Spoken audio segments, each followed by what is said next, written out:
it's me, Lisa Marie. Today we have the privilege of being able to read the Bariatric Code by Dr. Stephen Reyes. He has written an amazing book, Think Well, Live Well, with this code, and it also comes with a workbook. Aww. I'll be sharing both, but today we're actually going to just start reading, doing like I've done before, 5 minutes of reading and then 5 minutes of observation chit-chat. So here we go. He does have a dedication to all of those I've met who have enriched my life by your tenacity in overcoming life's obstacles. I hope to honor you by using your experiences to inspire others. The wise in heart are called discerning, and pleasant words promote instruction. From Proverbs 16:21. Okay, the preface or preface. Hey, Tiffany. Breathing on purpose. Imagine being a bright, active 10-year-old kid whose love is sports, especially football, and feels totally at home on the playground. You dream of wearing number 88 someday because that is the number of your favorite professional player wears on the field every Sunday. Every chance you get, you're playing catch before school, during recess, and while waiting for the bus. You love running with the ball tucked under your arm and avoiding imaginary tacklers whenever time allows. Heck, you even sleep with a football most of the time. Already, as a fourth grader, your peers and teachers associate you with your favorite team. And as being a really fast kid on the playground, your young life is synonymous with activity and vitality. The life experience I was given taught me to value breathing at an early age. I grew up as a severe asthmatic, fully diagnosed around age 10 years. I was privy to the experience of having a full-blown asthma attack, the kind that leads you to the hospital hooked up to IVs and taking numerous medications to get the breath under control. Once the doctors figured out what was going on with me, I would begin the daily regimen of taking medications, an inhaler as needed, daily usually, a protocol of allergy shots on a regular basis, and the occasional hospitalization, usually in the spring and fall. This would end up affecting my physical ability to do that which I love the most, playing football with my classmates. As a kid, there was nothing more frustrating than not being able to play with them. And at age 10, all I knew is that it sucked, and it was embarrassing. I couldn't be me.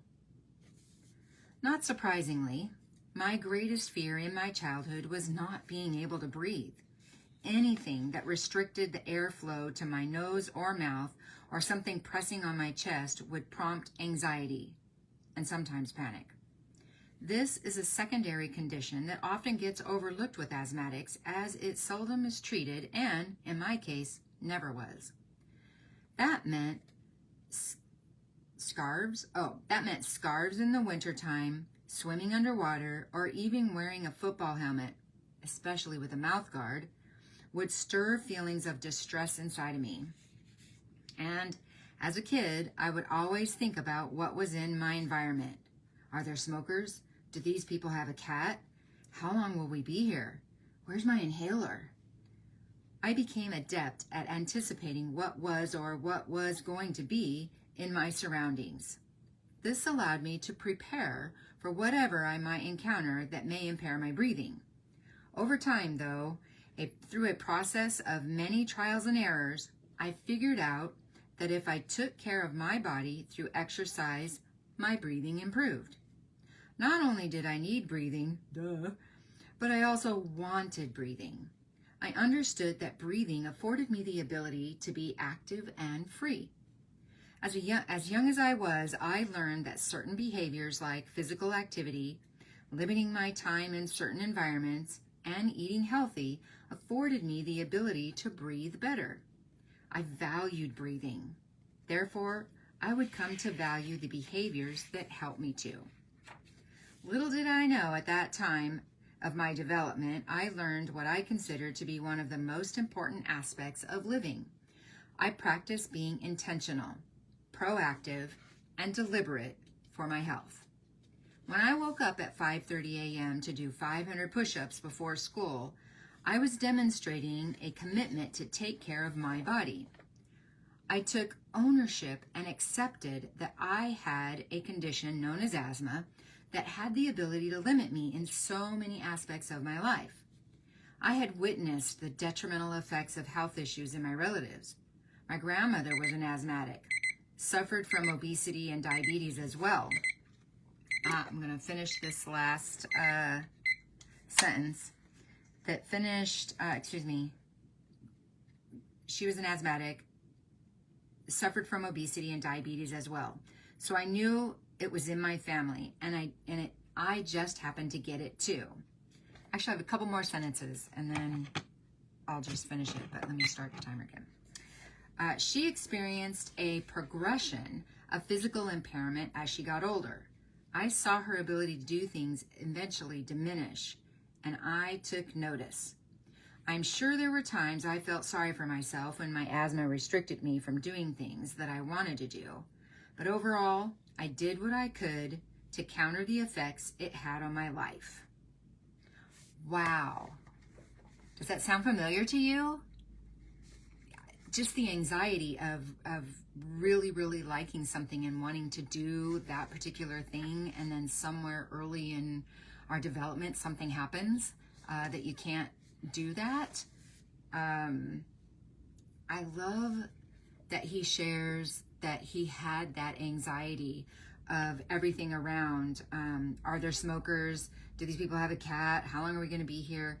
How sad and unfortunate that a little kid has to think about those things, but also what a great courage and tenacity that he had in order to figure that out for himself, that that's what he needed to know in order to help him get through whatever it is they were going to be in their circumstances.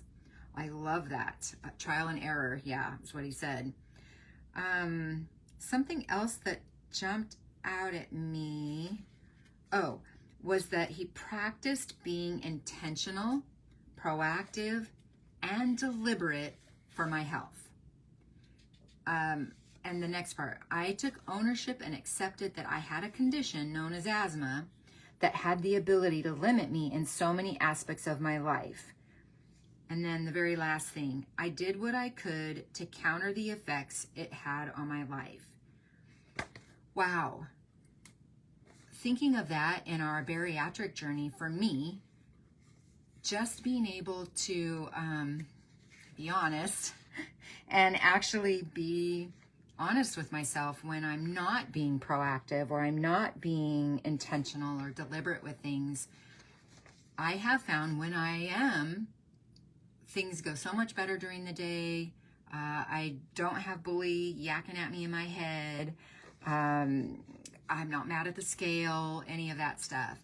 I'm not shaming myself, talking self-negative talk, things like that.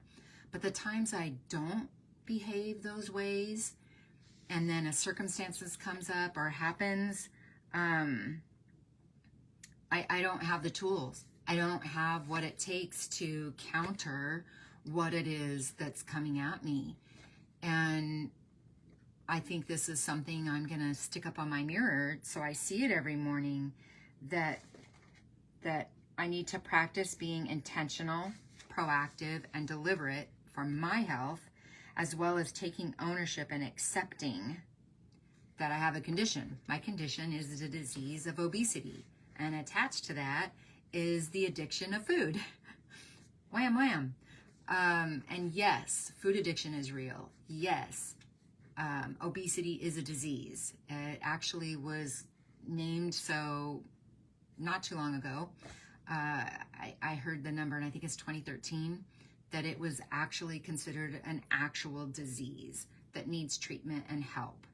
And wow, we're in that. I'm in that. I definitely have ups and down days. Who doesn't? I'm normal. But I do find that when I do take ownership of a choice or a lack thereof, then I get through it better. I'm not so hard on myself. I'm not so shameful or ashamed. I don't beat myself up. I don't call myself a big fat whale and an orca and stupid and failure and all those other adjectives that I go through, that I kind of do tell myself when I don't take ownership and when I don't plan and I'm not deliberate, and then a choice comes up. Immediately I do want to beat myself up for those things, but I've learned tools to stop, and literally go, wait a minute, stop, and think about what happened, think what's going on, observe maybe what led to it, and then tell myself some truth. The truth is, I made a choice, and I made a choice.